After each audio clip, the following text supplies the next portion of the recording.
City of South Bend. Chris Dressel, City of South Bend. Amy Hill, Transpo. Here. Bill Holder, Kosciuszko County.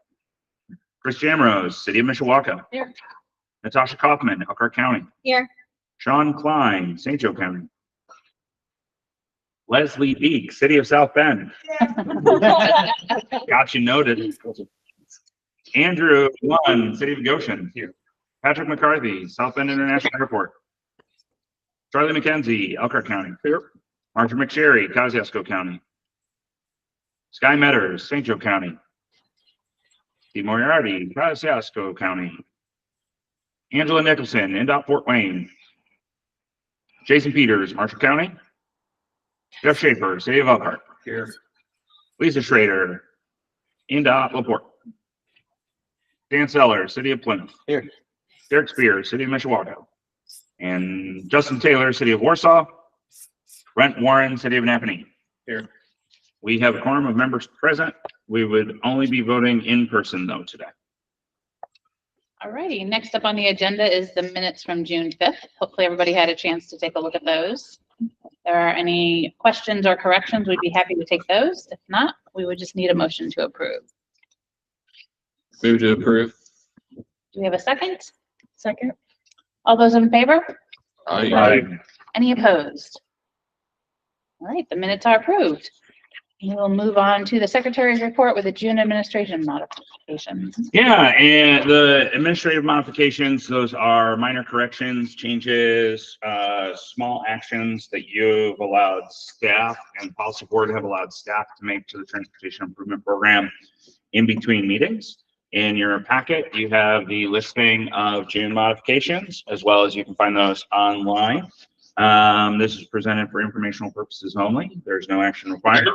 If you have any questions regarding any of the modifications, please feel free to ask staff. That concludes the secretary's report. Thanks, James. Any old business? No old business today. We can jump right into new business.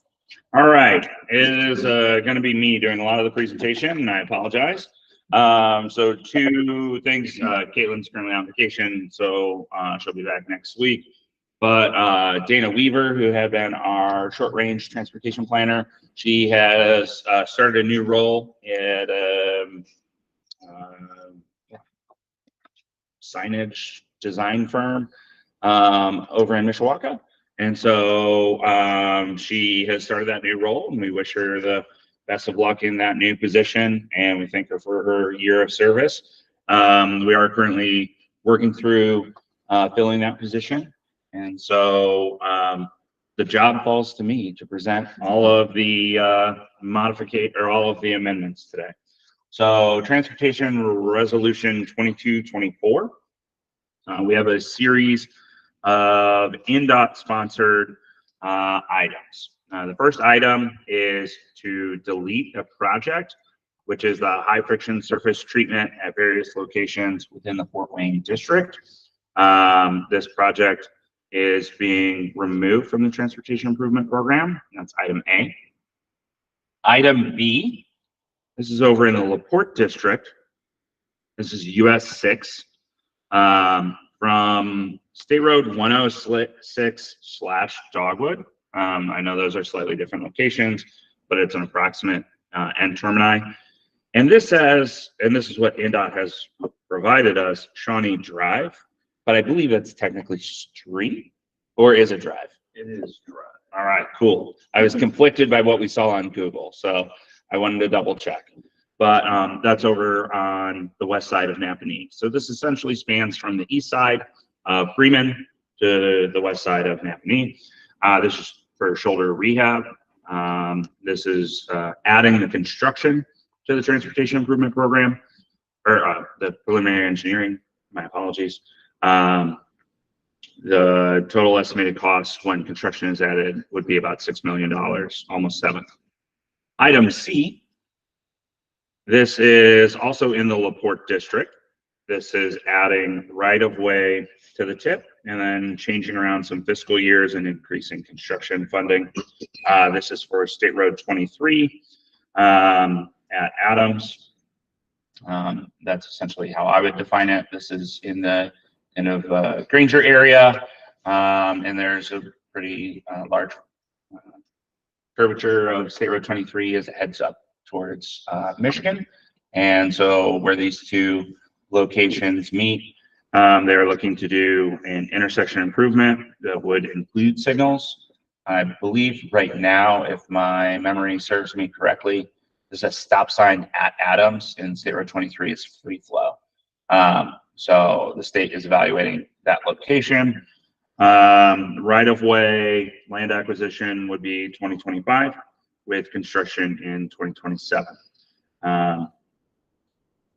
Are there any questions around any of the INDOT sponsored projects in Transportation Resolution 2224? If not, we'd be asking for an endorsement of this resolution. Move we endorse the resolution. Second. All those in favor? Aye. Any opposed? Resolution 22-24 is endorsed. All right. Next up is Resolution 2324. This is for transit funding, which is called 5310. Our federal partners over at the FTA love to refer to their programs in very easy and accessible name titles, such as 5310, which is where you can find it in CFR or US code, is section 5310.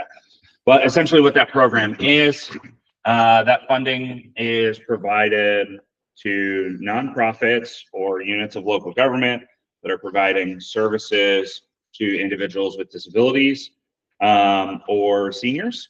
And for Elkhart, Marshall, and Kosciuszko counties, all of those counties, the funding is managed by the state. So everything goes through INDOT. So INDOT has its annual call.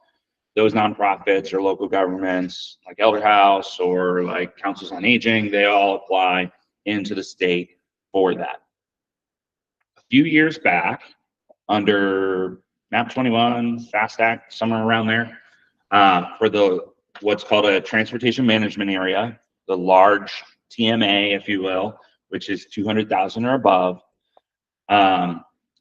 USDOT said the state can let either the MPO or the transit provider in that area manage the 5310 program. And the state immediately went, yes, we do not want to have to manage that in, Allen County or Lake County or St. Joe County in those large urban areas. So we worked with Transpo. Transpo held that program for a little while, and then it just made kind of logical sense since we manage things like the coordinated human services transportation plan and all those kind of things where we would actually house the 5310 kind of grant cycle. So we were playing catch up on a few of the allocations just to get everything programmed. We had a recent call for applications, and Resolution 2324 is presenting those nonprofits that we are recommending a selection. So they have applied, we have vetted their applications, and we would be recommending their approvals. Many of these nonprofits already have 5310 vehicles with us, either from Transpo's previous calls or our previous calls. But we do have one new grantee. But I'll walk through those. Or, Kari, are you taking this or am I? Yeah. You got it? Yeah. All right, go. Logan Center is applying for expansion vehicles and are requesting 4 ADA minivans with ramp and foldable seat, middle seat. Real Services are applying for replacement vehicle, 1 ADA minivan with ramp and foldable middle seat. AIDS Ministries are applying for expansion vehicle with 1 ADA minivan with ramp. And Corvilla is applying for replacement vehicle, 1 with small transit with lift and 2 medium transits with lift. Robinson Community Learning Center are applying for expansion vehicle, 1 medium transit vehicle with lift. Great. And so Logan Center, Real Services, AIDS Ministries, and Corvilla. Those are all previous nonprofits that we've worked with in this program, or Transpo has. Robinson Community Learning Center, well-known nonprofit in the area, just had never applied previously. And they do have some senior services that would be extremely beneficial to have a transit vehicle with a lift. And so we were recommending approval for all, what is that, 5 of these? Yeah.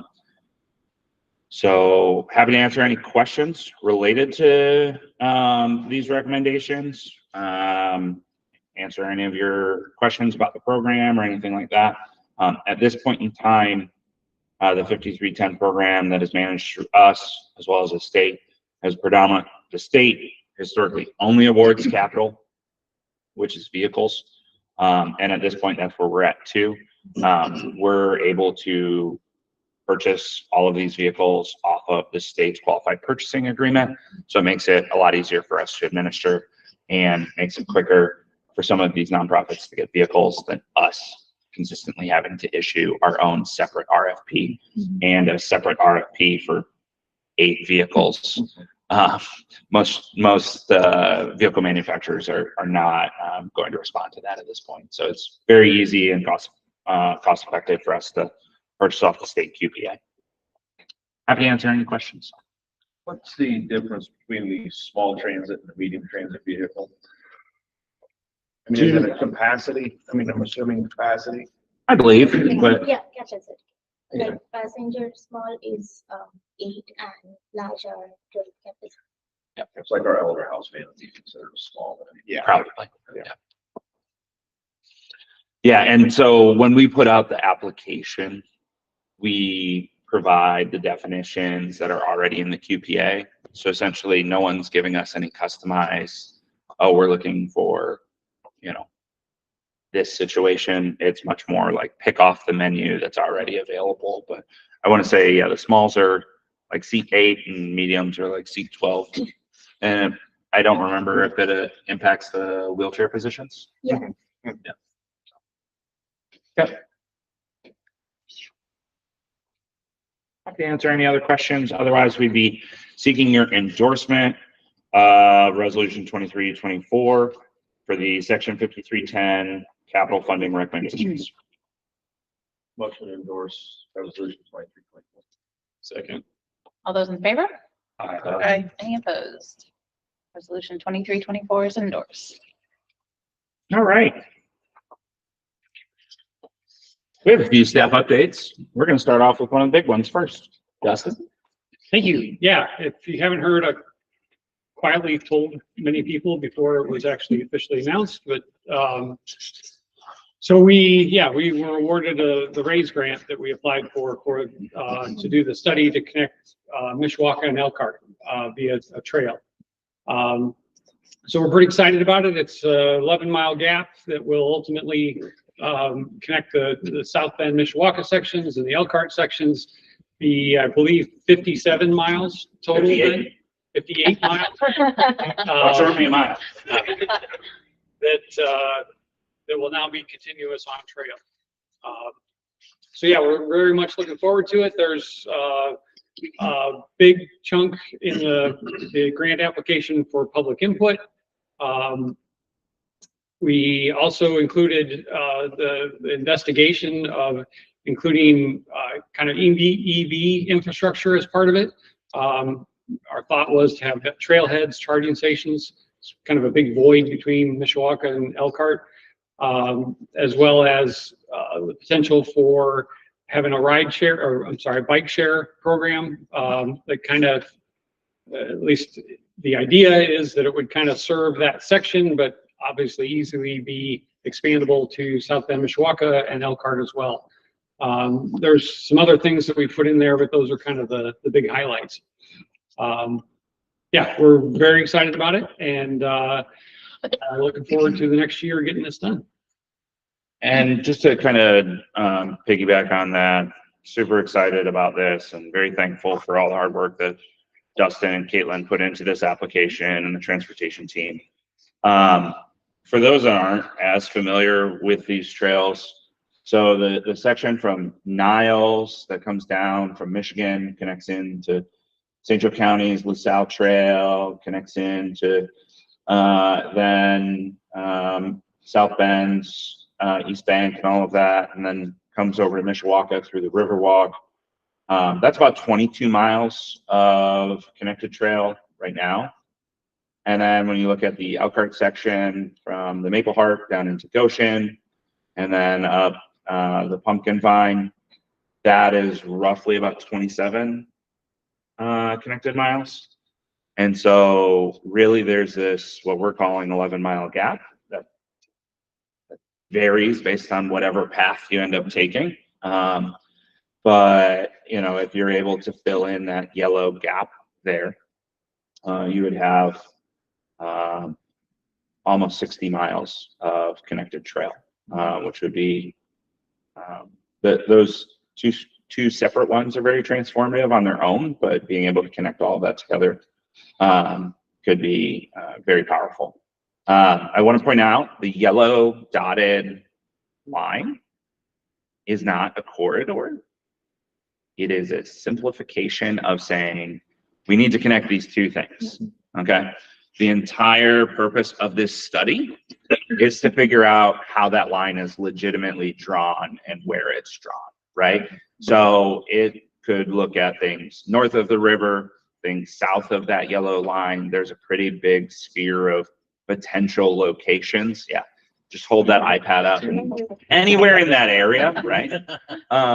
Yeah, but not in my yard. Yeah, exactly. Exactly. Blazing a trail.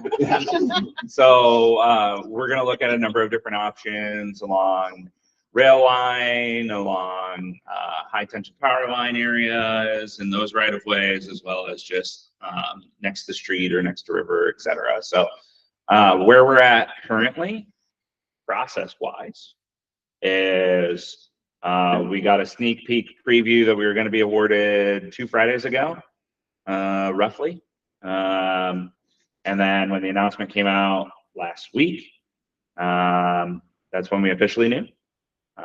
This grant program has been around for a while. So if you don't recall, this is part of, it was originally Tiger and then became Infra and now it's Raise. So this program's been around since 2008, 2009-ish. So this program's a pretty well-oiled machine, I would say, in the sense that with a lot of our competitive awards, whether it was charging and fueling infrastructure or whether it was SS4A, they didn't necessarily have all their processes and procedures, or more importantly, grant agreements ready. Whereas the day that it was announced, we got an email within 24 hours and it said, please find attached the grant agreement. So obviously the grant agreement's not signed. So we'll see how that plays out. But for, you know, some other programs like charging and fueling infrastructure, that's been the most recent one. That award came out in January, and yesterday we finally executed the finalized grant agreement, right? So biggest first step with this is going to be getting that grant agreement signed. Second biggest step is, since this is all federal money, we will be doing a consultant selection. There's various ways that we might go about that, but current train of thought is that we would fill this out through the INDOT qualifications-based selection process. And we would go that route. They would post it. We would probably include some additional attachments in there.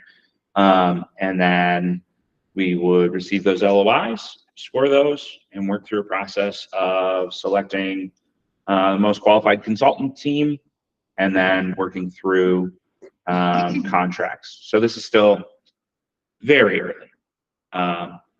But we look forward to having conversations with all of you about this and ways that you can be involved, because there are a number of municipalities here. There's Mishawaka, there's St. Joe and Elkhart counties, there's the city of Elkhart, and then depending on which way we go, there may be Osceola and others. And so, yeah, Granger, well, that's county. So, but yeah, so there's a lot of different ways a lot of different coordination that would happen. And if at the end of this engineering kind of study, we can come up with some preferred alternatives, we can then talk as a group about how we perhaps go after construction funding, because this 11 miles at $2 million a mile or so is a cool 22 million-ish, right? And the annual program only has 16 million in it, and that's pretty well spoken through 2029. And so we would have to go after some probably competitive funding or take a few decades to build, you know, a mile or two at a time. But happy to answer any questions about where this is at or what our process might look like. Hopefully that gives you at least a good feeling for where this is at currently and what the next steps are for really maybe the next quarter. But we'll be planning to give you all updates and get you all involved in the process. So, yeah. That's great. No questions. Cool. All right. Thanks, Dustin. Leah. Right. So the city of Napanee is inviting you all to their unveiling of their first electric work truck. It's the Chevy Silverado EV pickup truck.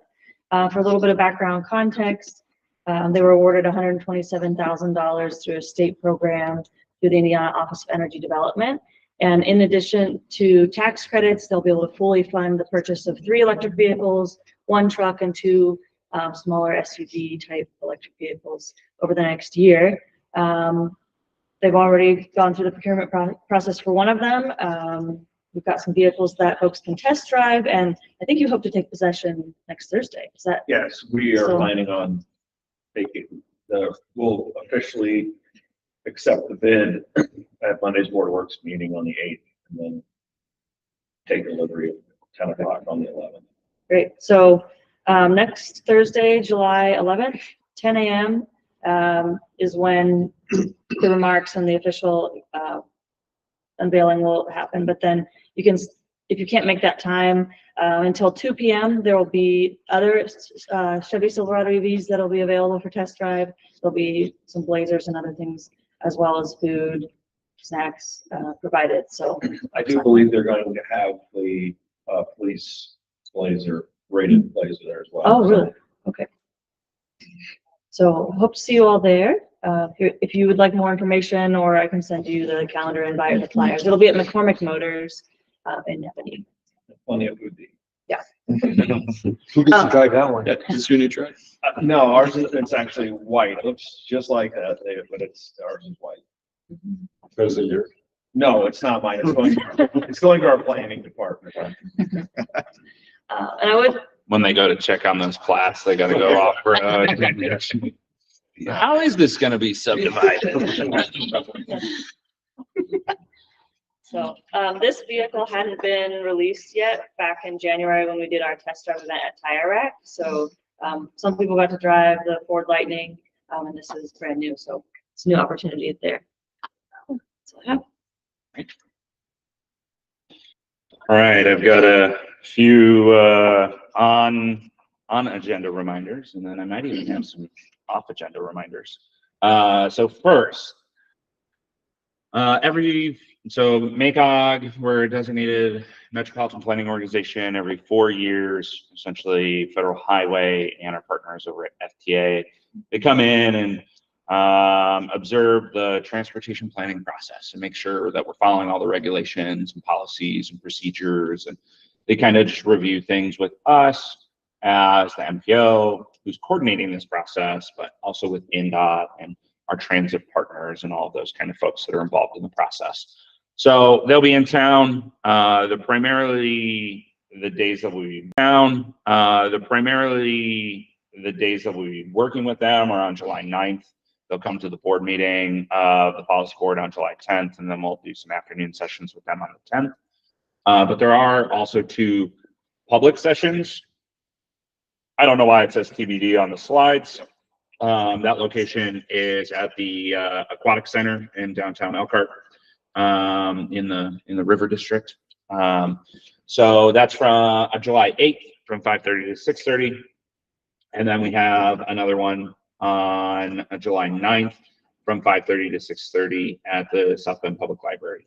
While these are all publicized and available to the public, and we advertise it to the public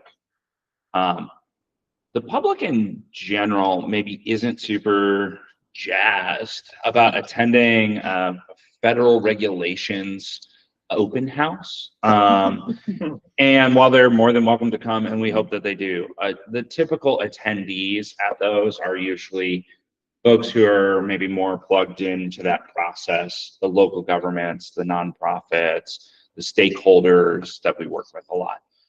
What I'm asking or reminding you of is that those meetings are on July 8th in Elkhart from 5:30 to 6:30 and July 9th from 5:30 to 6:30. And so if you are available, we'd love for you to be able to attend, to listen and talk with our federal partners about the transportation planning process in the region. So if you're available, we'd love for you to attend. July 9th, we'll have a Zoom option as well. So if you can't make it in person, please let us know. We can make sure you get that login for that as well. You all also should have received an email from me yesterday letting you know about this, and also letting you know that there is a public comment form that our federal partners have asked us to circulate. This is all very common. Did it in 2020, maybe in 2016 as well. But if you have 13 seconds or 10 minutes, depending on how much information you'd like to provide, if you could fill that out, it would be extremely beneficial. That's on our website, it's on our Facebook pages and social media, but you should also have that directly in your personal inbox. So if you could respond to that, it would be great and much appreciated. So that's happy to answer any questions if anybody's got them. It took me 15 seconds. It is a very very short overall.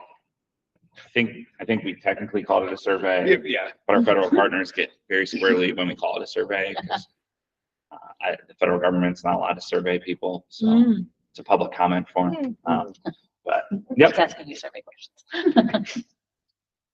Rose by any other name. All right, quarterly tracking. It's July, so it is the first quarter of the fiscal year. Time to check in on all of those projects that are progressing, understanding where their statuses are. I know a lot of times we'll do this quarterly tracking meeting the week before the 4th of July, but because of staffing and vacations and our schedules, we had chosen for that to be July 12th. So I'm sure everybody's aware, but if you're not, quarterly tracking is on July 12th. So you should have information regarding all of that. Additionally, I was trying to pull up information, and I don't know if I have it, but wanted to make sure that everyone saw a few things. First, NDOT is having their safety call. We had given you kind of a reminder that that was going to be coming out. It's specialized one-time, we're assuming one-time pot of funding of about $50 million. It's not going to open up until September 3rd, and it'll be due by October 11th. So that's September 3rd to October 11th. They are wanting projects that will be completed in a 2-year time frame. Okay, so this is not I would much more think in a train of thought of systematic and systemic safety projects that you could do, whether that's updating pavement markings or retroreflectivity of regulatory and warning signs or street signs, or if that's identifying 35 crosswalks that need to be high visibility, zebra key. I'm not a technical person, so I call them zebras. But the high visibility crosswalks where You're going to do piano keys, and you're going to do that throughout the city, right? It's fairly simple. It is not going to involve lots of right-of-way. It's going to be a programmatic environmental. For anybody who's been around for a minute, think more ARA, the American Recovery and Reinvestment Act, but for safety. So ARA was very heavy on pavement, and essentially kind of like a precursor to community crossings, if you will. But think through things that are not going to involve lots of right-of-way, and think through things that are not going to involve a very lengthy environmental.